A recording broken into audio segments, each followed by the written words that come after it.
hottest topic right now that's trending is Devin Haney and Lomachenko going back and forth on Twitter, agreeing to fight next. So where do we stand at this fight? Have any development took place? Well, I mean, that's one thing. The first part is getting the fighters to agree to fight, and then you got to get the teams to agree on the terms. So we did our due diligence. We've reached out to their team, and now we're just waiting to see what happens next. They did agree to fight. Lomachenko said on Twitter that he will be ready for April, and Devin Haney said that he's free. With that being said, have an offer been sent to Team Lomachenko? What you do is he reached out to him, right, to see if he's truly available, because it's one thing for fighters to say something on Twitter or to say something on Instagram or publicly in interviews. What Lomachenko has always did is operated through his team. This is one of the few times that you've heard him say something on Twitter, so now it's about just his team being on the same page as him.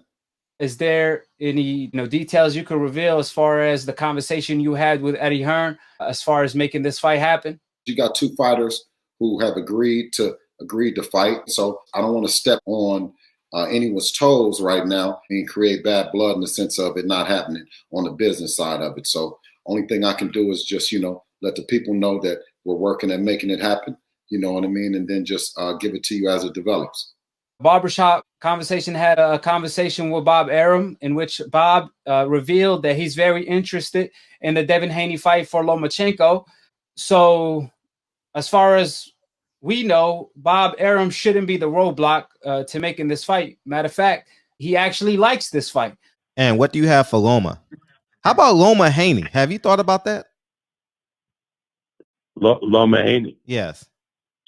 I think that's a fight that we would certainly consider.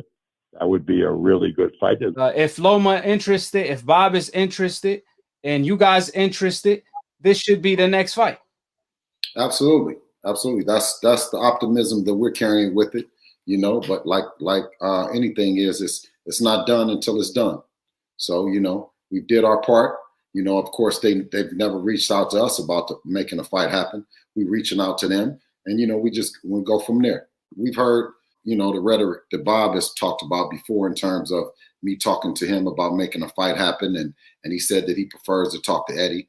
I reached out to the manager myself. I do my due diligence, and I reach out, as a manager reaching to another manager. You know what I mean? So we'll see. Teofimo Lopez, he said that Devin Haney is not going to fight Lomachenko, that he's ducking Lomachenko, when it's obviously the other way around, because we know their history of Lomachenko requesting a franchise title to avoid Devin Haney. And Teofimo knows that better than I do. So what's your thoughts on his comments that he claiming no one is going to fight Lomachenko? They all afraid of him, including Devin Haney. What's your thoughts on what Teo had to say? Well, I mean, if Teofimo has a fight with George Kambosos and he doesn't want to fight Devin Haney, and he's not assuring, he's not assuring that whoever Devin fights next is going to be his opponent for sure, right? And he's not guaranteeing that Devin is going to be his next opponent, then he needs to mind his own business, and concentrate on Kambosos and driving traffic to his event instead of undermining us in any way. Didn't you have a conversation with his father, Senior? I think it was on the Boxing Voice, in which Senior acknowledged that Lomachenko avoided your son? Yeah, the thing about that is that kind of talk is in the past. Right now, we're focusing on making the fight happen. I don't want to do anything to disappoint anyone and convolute the message. Right now, we reached out to their team, right, per Lomachenko's request. So we need to see. We need to just see from there. Until I receive something from his team or receive a message from Eddie that he's received something, only thing we can do now is keep our fingers crossed.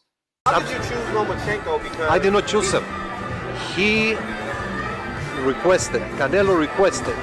So we sent out a vote and we analyzed his history. Ooh, Canelo and Lomachenko requested? Absolutely. Ooh, you just made headlines. Lomachenko. You just made headlines. Lomachenko, top rank, requested. And let me tell you, we analyzed the request.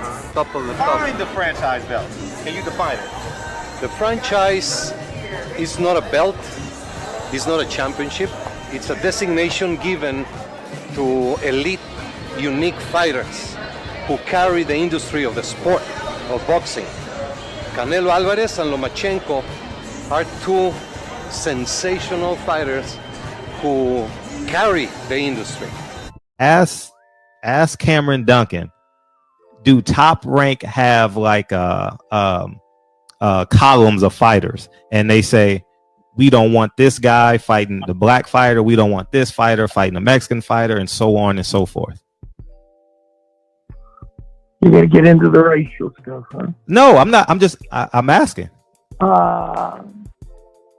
That's a theory there by the greatest matchmaker, probably, in my opinion, ever. Uh-huh. And I'm not going to mention his name either, but you know what I'm talking about. Uh-huh. And he used to have a thing up on his board, NBF, no black fighters. Uh-huh. And when I was taught to bring up a fighter,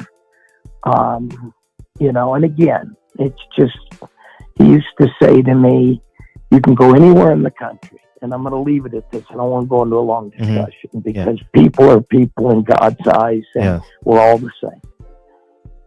He used to say to me, you can go anywhere into a city in America or anywhere in the world and ask a white guy, and he didn't say any other, he didn't say anything about Hispanic, anything.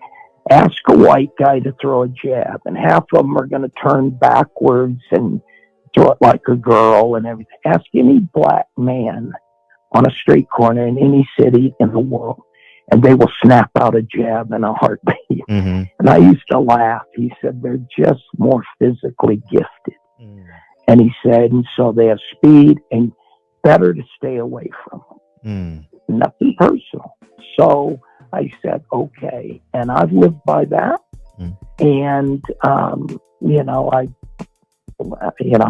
don't want to sound like some weird guy, but, you know, you're trying to be safe with your guys. And so, yeah, there is a thing about that, you know, but not in a bad way, in a very respectful way, you know, to be careful.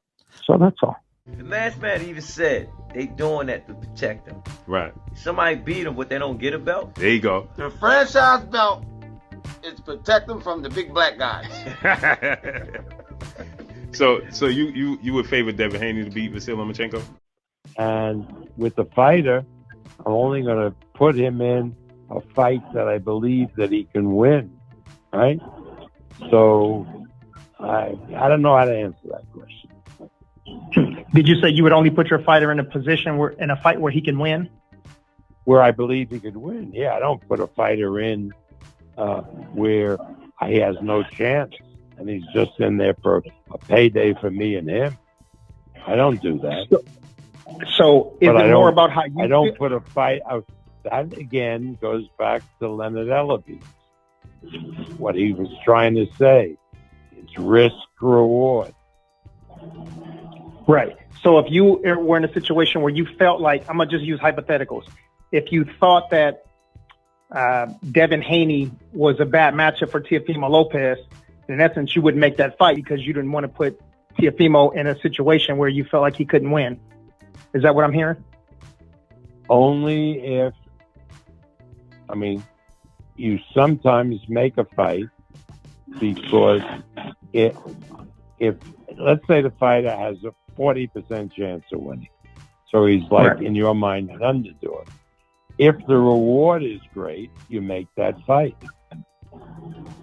It's risk reward.